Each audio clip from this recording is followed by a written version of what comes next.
തിരുവനന്തപുരത്ത് വഞ്ചിയൂര് കുറച്ച് ദിവസം മുന്നേ ഒരു സമ്മേളനം നടന്നിരുന്നു. ആ സമ്മേളനത്തിൽ അപ്പോൾ സമ്മേളനം എന്ന് പറയുമ്പോൾ നമ്മൾ വിചാരിക്കും ഏതെങ്കിലും ഗ്രൗണ്ടിലോ ഒഴിഞ്ഞ പ്രദേശങ്ങളിലോ ഒക്കെയാണ്. അങ്ങനെയല്ല. അതായത് രണ്ട് സൈഡിലേക്കും വാഹനങ്ങൾ പോകാനുള്ള റോഡിൻ്റെ ഒരു ഭാഗം മുഴുവനായി കെട്ടിയടച്ചിട്ട് അവിടെയാണ് സ്റ്റേജ് ഉണ്ടാക്കിയിട്ടുള്ളത്. അപ്പം അന്നേ ദിവസം അവിടെ ഭയങ്കര ട്രാഫിക് ബ്ലോക്കായിരുന്നു.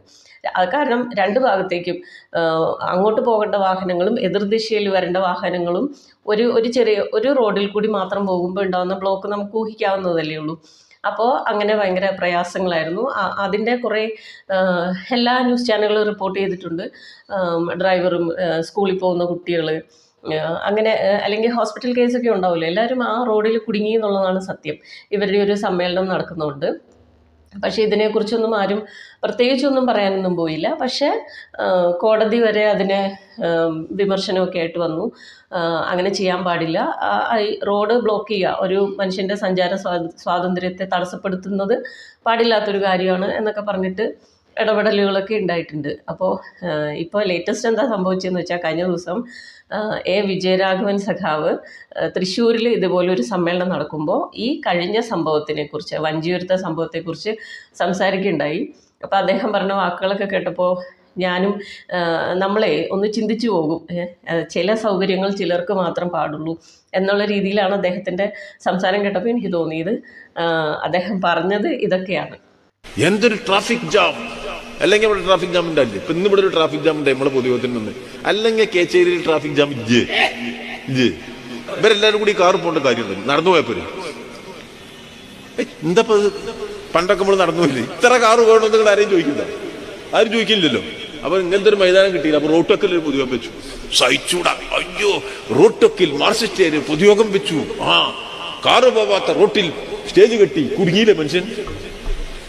ഏതോ റോട്ടൊക്കെ സ്റ്റേജ് കെട്ടിയാ തുടങ്ങിയില്ലേ? അപ്പോഴേക്കും മറ്റേ കേസ് സുപ്രീം കോടതിയിലേക്ക്, എന്തിനും ഇവിടെ ഒരു ലോക്കൽ സമ്മേളനത്തിന്റെ പൊതുയോഗത്തിന് സ്റ്റേജ് കെട്ടി സുപ്രീം കോടതിയിൽ പോയി കേസ് എടുക്കുക. എന്താ കാര്യം? അങ്ങനെയൊക്കെയാണ്, വലിയ പബ്ലിസിറ്റി കിട്ടും. എന്തൊരു ട്രാഫിക് ജാം, അല്ലെങ്കിൽ ഇവിടെ ട്രാഫിക് ജാം ഉണ്ടാവില്ലേ? ഇപ്പൊ ഇന്ന് ഇവിടെ ഒരു ട്രാഫിക് ജാം ഉണ്ട് നമ്മളെ പൊതുയോഗത്തിൽ നിന്ന്. അല്ലെങ്കിൽ കേച്ചേരിയിൽ ട്രാഫിക് ജാം എന്ത്? ഞാൻ അതിലെ പോകണ്ടേ? ഞാൻ ഇടയ്ക്കാണല്ലോ.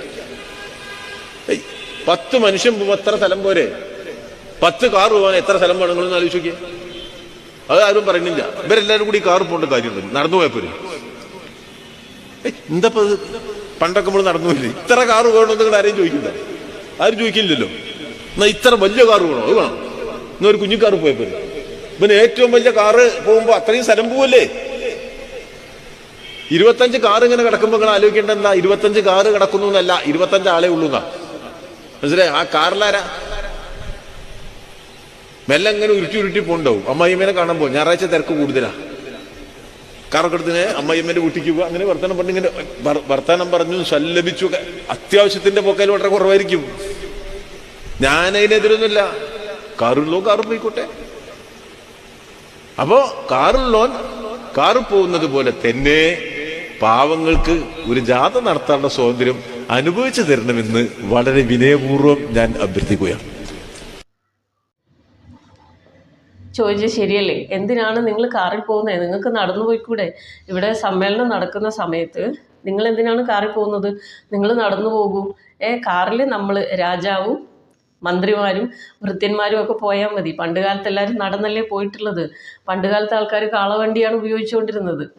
അപ്പം നിങ്ങൾ എന്തിനാണ് കാർ ഉപയോഗിക്കുന്നത്? അതും വലിയ വലിയ കാറ്, ചെറിയ കാർ ഉപയോഗിച്ചാൽ പോരെ? ഞാൻ ചോദിക്കുന്നത്, ഈ കാറിൽ പോകണോ ബൈക്കിൽ പോകണോ നടന്നു പോകണോ എന്നുള്ളത് നമ്മുടെ സ്വാതന്ത്ര്യമല്ലേ? ഇനി അതും നിങ്ങളൊക്കെയാണോ തീരുമാനിക്കുന്നത്? നമ്മൾ സാധാരണ മനുഷ്യർ എങ്ങനെ യാത്ര ചെയ്യണം എന്ന് നിങ്ങളാണോ തീരുമാനിക്കേണ്ടത്? അതെല്ലാം ഓരോ മനുഷ്യൻ്റെ അവകാശമല്ലേ? സഞ്ചാര സ്വാതന്ത്ര്യം എല്ലാവർക്കും ഉള്ളതല്ലേ? നമ്മുടെ മുഖ്യമന്ത്രിയും പരിവാരങ്ങളും പോകുന്ന വാഹനങ്ങളുടെ എണ്ണം ശ്രദ്ധിച്ചിട്ടുണ്ടോ? അത് അത്രയധികം ഉണ്ട്. അപ്പോൾ ഈ സാധാരണ മനുഷ്യർ ഒരു കാർ എടുത്തിട്ട് പുറത്തേക്ക് പോകുന്നതാണ് ഇദ്ദേഹത്തിന് ബുദ്ധിമുട്ട്. നിങ്ങൾക്ക് നടന്നാൽ പോരെ? നിങ്ങൾ എന്തിനാണ് കാർ എടുത്ത് പോകുന്നതെന്ന് ചോദിക്കുന്നതിലെ ലോജിക്ക് എനിക്ക് മനസ്സിലാവുന്നേ ഇല്ല. അത് നമ്മുടെ സൗകര്യമല്ലേ, നമ്മൾ എങ്ങനെ യാത്ര ചെയ്യണം എന്നുള്ളത്. അതുപോരാതെ ഞായറാഴ്ചകളിൽ അമ്മായിയമ്മയെ കാണാൻ പോവാം. ഈ അമ്മായിയമ്മ എന്ന് പറയുന്നത് അത്ര മോശപ്പെട്ട സാധനമാണോ? ഒരു പുച്ഛം പോലെ അദ്ദേഹത്തിൻ്റെ വർത്തമാനത്തിൽ പുച്ഛിച്ചിട്ട് പറയുന്ന പോലെയാണ് എനിക്ക് തോന്നുന്നത്. അമ്മായിയമ്മയെ കാണാൻ പോകും, അമ്മായിയമ്മയെ കാണണ്ടേ?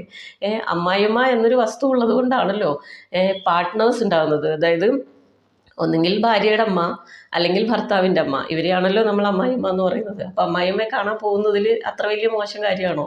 എന്താണ് അദ്ദേഹം അതിൽ നിന്ന് ഉദ്ദേശിച്ചതെന്ന് എനിക്ക് മനസ്സിലാവുന്നില്ല. ഈ വണ്ടിയും എടുത്ത് ഞായറാഴ്ചകളിൽ ആൾക്കാർ പുറത്തേക്ക് ഇറങ്ങുന്നത് ഈ വർക്ക് ചെയ്യുന്ന ആൾക്കാർക്കെല്ലാം ആകെ കിട്ടുന്ന ഒരു ഒഴിവ് ദിവസം എന്ന് പറയുന്നത് ഞായറാഴ്ച ആയിരിക്കും. അന്നായിരിക്കും അവർ ഭാര്യയും ഭർത്താവും കുട്ടികളും എല്ലാം കൂടി ഒന്ന് ഔട്ടിങ്ങിന് പോകുന്നതോ ഒരു സിനിമയ്ക്ക് പോകുന്നതോ ഒക്കെ ആ ദിവസങ്ങളിലായിരിക്കും. അപ്പോൾ അതൊന്നും വേണ്ടെന്നാണോ ഇദ്ദേഹം ഉദ്ദേശിക്കുന്നതെന്ന് എനിക്ക് മനസ്സിലാവുന്നില്ല. ഇങ്ങനത്തെ എൻ്റർടൈൻമെൻ്റ് ഒന്നും വേണ്ട, നിങ്ങൾ വീട്ടിൽ തന്നെ ഇരുന്നോളൂ, ഞങ്ങൾക്ക് ഇവിടെ സമ്മേളനമൊക്കെ നടത്താനുണ്ട് എന്നാണോ അദ്ദേഹം ഉദ്ദേശിച്ചതെന്ന് എനിക്ക് മനസ്സിലായില്ല. എന്തായാലും റോഡ് ബ്ലോക്ക് ചെയ്തതിൽ അദ്ദേഹത്തിന് ഒരു തെറ്റും കാണാൻ സാധിക്കുന്നില്ല. ഞാൻ പറയുന്നത് ആ സമയത്ത് വളരെ എമർജൻസി ആയിട്ട് ഒരു ആംബുലൻസിന് കടന്നു പോകണമെന്നുണ്ടെങ്കിൽ, കാരണം അന്നത്തെ ട്രാഫിക് ബ്ലോക്ക് കണ്ടാലറിയാം ഒരു തരത്തിലും വണ്ടികൾക്ക് അങ്ങോട്ടും ഇങ്ങോട്ടും പോകാതെ ഒരു കുടുങ്ങിയ അവസ്ഥയിലായിരുന്നു. അപ്പോൾ അങ്ങനെയുള്ള എമർജൻസി കേസുകളൊക്കെ വന്നാൽ എന്ത് ചെയ്യാൻ പറ്റുമായിരുന്നു? അപ്പം നമ്മൾ ഒരു കാര്യം പറയുന്നതിന് മുന്നേ നമ്മൾ നമ്മുടെ സ്വന്തം ജീവിതത്തിൽ അതൊന്ന് പ്രാക്ടിക്കലാക്കി കാണിക്കുക. അതെ, ഞാനിങ്ങനെയാണ്.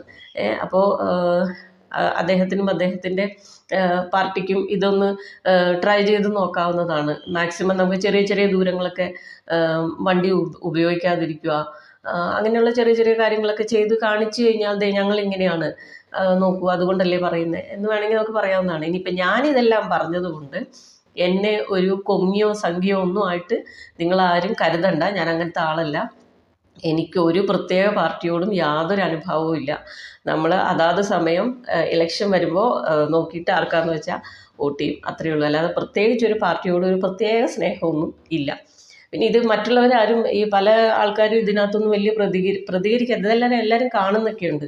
പ്രതികരിക്കാത്ത എന്താണെന്ന് വെച്ചാൽ നമ്മളെപ്പോഴും പലരോട് സംസാരിക്കുമ്പോൾ മനസ്സിലാവുന്നത് അവരെന്തെങ്കിലും കാണിക്കട്ടെ, ഇതിപ്പോൾ ആര് ഭരിച്ചാൽ നമുക്കെന്താ ഗുണം, നമ്മൾ പണിയെടുത്താൽ നമ്മുടെ അടുപ്പ് പുകയും, നമ്മുടെ അടുപ്പിൽ തീ കത്തും എന്നുള്ള ആറ്റിറ്റ്യൂഡാണ് മിക്കവാറും ഒരു എന്താ പറയുക ഒരു 70% ആൾക്കാരുടെയും അവസ്ഥ അതാണ്. ബാക്കിയുള്ളവരാണ് പാർട്ടി മറ്റത് മറിച്ചത് എന്ന് പറഞ്ഞ് നടക്കുന്നത്. അപ്പം അതുകൊണ്ടാണ് ആരും ഇതിനെക്കുറിച്ചൊന്നും ബോധേഡാവാത്തതും ഒന്നും പറയാൻ വരാത്തതും.